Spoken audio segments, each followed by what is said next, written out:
Our Air Force Chief of Staff, General Welsh, challenged every airman to live up to the legacy of our Air Force when he published the vision, the world's greatest Air Force, powered by airmen, fueled by innovation.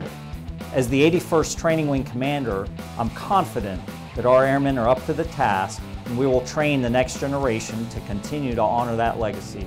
So my challenge to you is to ignite the fuel and innovate. This video is a showcase of how we have met the challenge of Brigadier General Higby to innovate in processes, people, and technology. In the Comptroller training flight, Captain Jason Grayson has empowered our airmen to use innovation in improving our processes. They may not all save money, but they save time. They save effort. As with any organization, continuity is a challenge, and training is the solution. We've incorporated the use of the problem steps recorder that's already installed in our Windows operating system to facilitate in providing continuity from one individual to the next. Any airman that has the problem steps recorder application installed on their Windows operating system can record screenshots and actions of whatever process they're doing on the computer. That will save as a zip file. Those zip files can then be edited in Microsoft Office Word in order to transfer continuity from one individual to the next. It's a simple process that has saved us hours of time trying to build and share continuity binders for training purposes.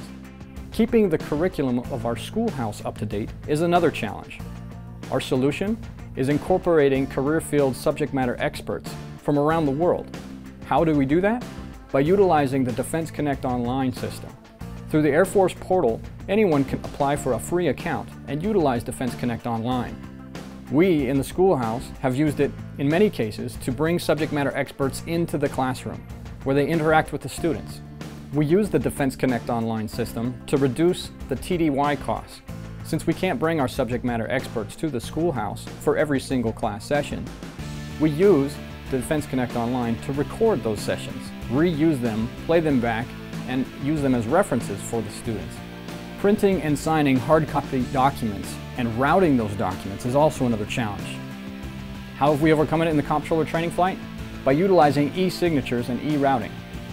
Anyone who has installed on their computer the Adobe PDF option under their print options can utilize any of the Microsoft Office software to select converting your file into an Adobe PDF. Here we use that often for approving travel requirements, for approving internal documentation for supervisor or flight commander signatures. It's a simple and easy way to reduce the amount of paper that we're utilizing on a yearly basis. The remaining videos showcase how the 335th Training Squadron has answered the challenge to ignite the fuel and innovate. Master Sergeant Darche from the military training flight is going to explain how innovations have increased their time to student ratio. Tech Sergeant Camp is going to explain the blended learning concept from the weather training flight. One of our biggest problems we ran into was resources. Not being able to support traditional training anymore, whether it be budget, manning, or infrastructure.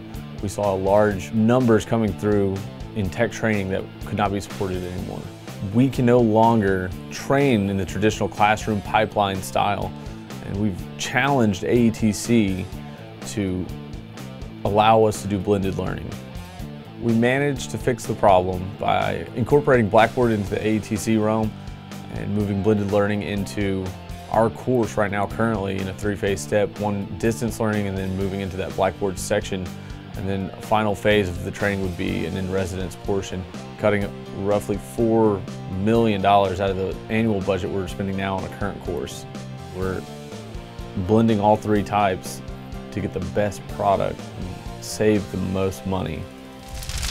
For years we've been just doing it the same way, and that it doesn't work anymore.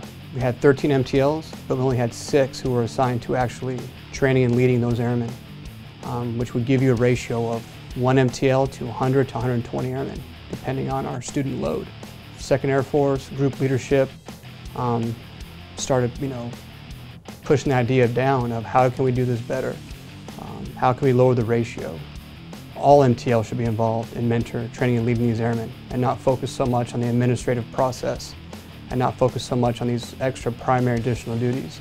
So what we did is we created the standardized team training, and we've lowered the ratio down to 1 MTL to 40 to 50 airmen.